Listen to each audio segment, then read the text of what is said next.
Comme on est un tout petit peu en retard, je commence l'introduction pour les tranquillement les dialogues par la suite. Donc, pour cette présentation qui concerne la mutualisation des outils d'accompagnement au service de la personnalisation des parcours, nous remercions vivement M. Lamy qui a accepté de réaliser un témoignage puisqu'il a lui-même participé à cet accompagnement et a pu nous faire son retour.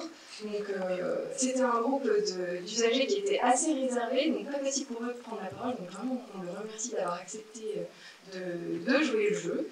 Et si ça fonctionne, on peut commencer à passer aux diapos suivantes. Voilà, donc je ne veux pas revenir trop longtemps là-dessus. Vous connaissez donc la mission des centres référents qui est d'accompagner un projet donc, en développant des outils spécifiques qui puissent correspondre tout à fait au parcours des usagers, avec cette problématique de liste d'attente qui s'allonge. Il a été question de réfléchir avec les partenaires du réseau qui fonctionnent bien avec nous, comment on pouvait s'organiser pour mutualiser des outils et accélérer cette possibilité d'entrer dans le parcours. Donc voilà, donc on s'est rendu compte forcément en rencontrant les gens au fur et à mesure que beaucoup de structures avaient déjà des possibilités d'accompagnement très complètes et d'évaluation. Donc certains usagers n'avaient pas forcément le besoin d'utiliser la totalité du support que peut proposer le C2RL, notamment en termes d'évaluation, si le projet était un petit peu urgent, et notamment sur l'insertion professionnelle qui avait besoin de se tester rapidement. Donc des situations prioritaires pour lesquelles il nous a fallu trouver comment répondre. La réponse qui a été co-construite avec le PRISM, elle s'est faite sous forme d'une convention qui existait déjà en partie, qui fonctionnait très bien avec les actes en vol, avec des immersions qui permettent aux usagers dont c'est le projet de confirmer ou non cette volonté d'aller vers un poste en date.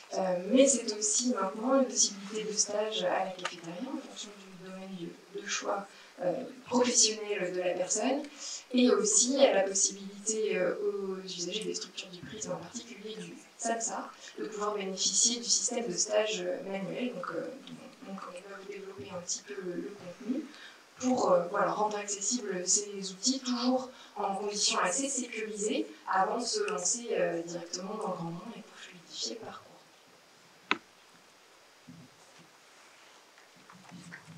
Voilà. Alors pour l'association PRISM, et plus particulièrement SAMSA, juste un petit focus sur l'association PRISM, on fait juste 2 minutes de promo. L'association PRISM, c'est un acteur de proximité en santé mentale. Oui. D'accord. L'association PRISM, donc, c'est un acteur de proximité en santé mentale qui comprend donc les attentes vol, PRISM le club, autrement porteur de la Maison Bleue, donc qui nous permet de développer les ateliers, co-gestionnaire de groupes d'entraide mutuelle, une résidence d'accueil, la cafétéria du CHE, donc du CHE Esquirol, et bien sûr le SAMSA.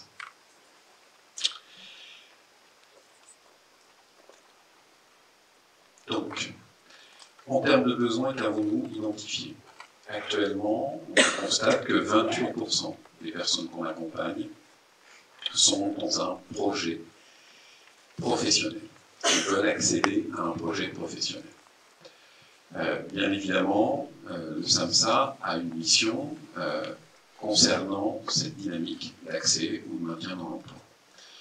Maintien du lien professionnel, développement de projet, un appui, un accompagnement, et ça s'inscrit même dans les évaluations que nous pouvons proposer dans le cadre de ces projets. Nous avons évidemment beaucoup de partenaires qui nous appuient déjà dans ces démarches. Nous pouvons nous appuyer bien sûr sur les mises en situation professionnelle, nous pouvons nous appuyer sur les équipes Cap emploi, nous pouvons nous appuyer sur les aides de transition décideurs, etc., etc. Somme toute, nous avons pu remarquer que dans les difficultés ou la complexité de la mise en œuvre de certains projets, on avait besoin de s'appuyer sur un partenaire comme le C2RL, avec l'expérience, les compétences, l'expertise détenue bien sûr par ce partenaire, et puis la capacité qu'on pouvait avoir à s'inscrire dans un cadre de référence commun qui est celui de la réhabilitation psychosociale et plus particulièrement du rétablissement.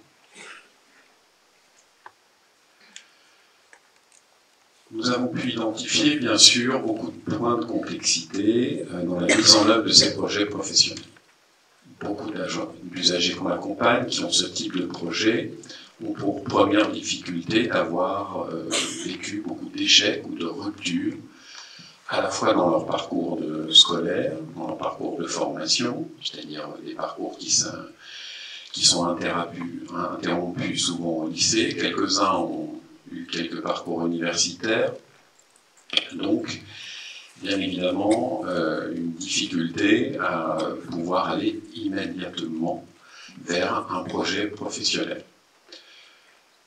Autre complexité, bien sûr, c'est l'hétérogénéité des profils, des demandes et les difficultés éprouvées par les personnes.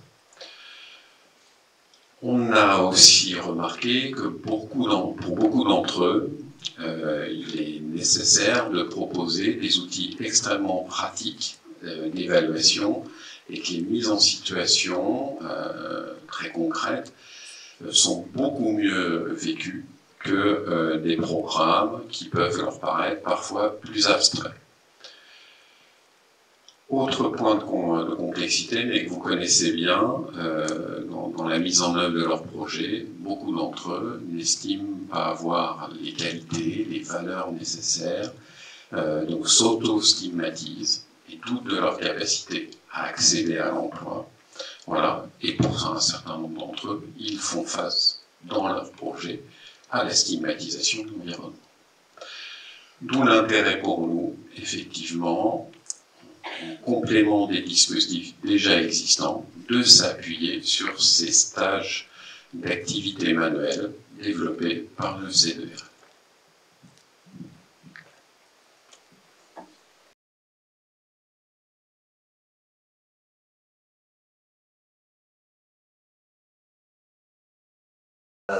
Stéphane Lamy, 54 ans. Et donc moi je suis Pauline Kellieu, je travaille au sein de Sapris, mais je suis votre référente de parcours de vie et de soins. On vous accompagne depuis quelques années maintenant. Vous avez pour projet principal l'insertion professionnelle. Oui.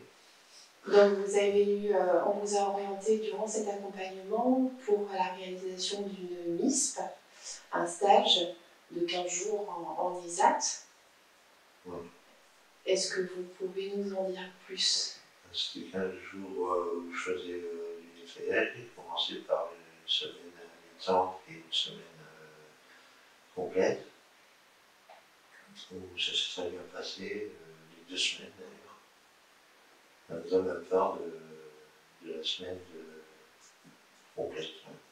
Tout à fait. Depuis, il s'est passé un petit temps. Ça a passé. Vous êtes inscrit sur liste d'attente. Donc cette attente est longue pour vous puisque ce projet d'insertion professionnelle est important dans votre quotidien. Et pour vous permettre aussi de refaire un bilan par rapport à vos capacités, vos aptitudes, on a profité de ce travail qui est mis en lien avec le C2RL pour vous permettre de refaire un petit bilan. Oui, un bilan sur les capacités à travailler, à concentrer, à vouloir savoir sur les durées aussi que je peux tenir. Ce que je sais que je ne suis pas capable de faire. Oui, c'est un changement de rythme. Et c'est la capacité de me concentrer sur le travail. Et dans un groupe. Oui, la relation aux autres. Il y avait la fatigabilité aussi. Aussi. Qui s'est fait présence. Oui, que vous avez constaté durant ces 2 semaines et demie.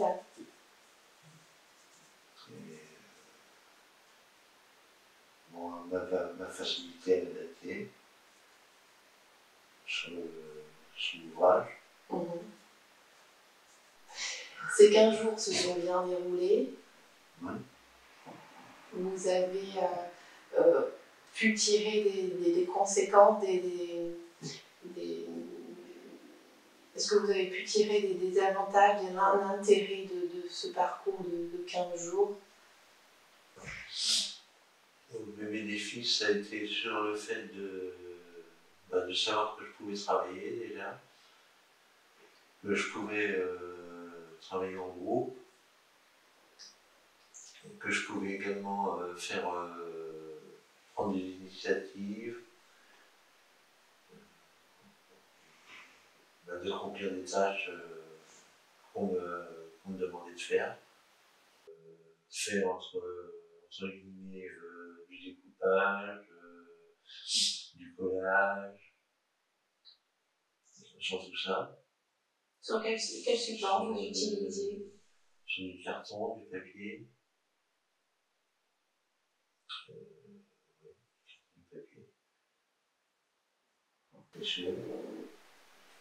Mais moi, je suis toujours prêt à remonter sur le marché du travail. Oui. Vous confirmez votre projet d'insertion professionnelle. Ouais. Ça m'a permis ça.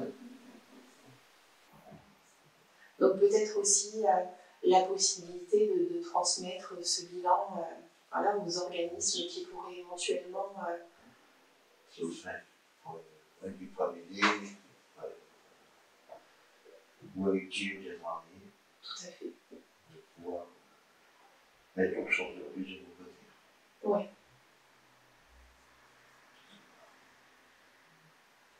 Très bien. Merci Stéphane.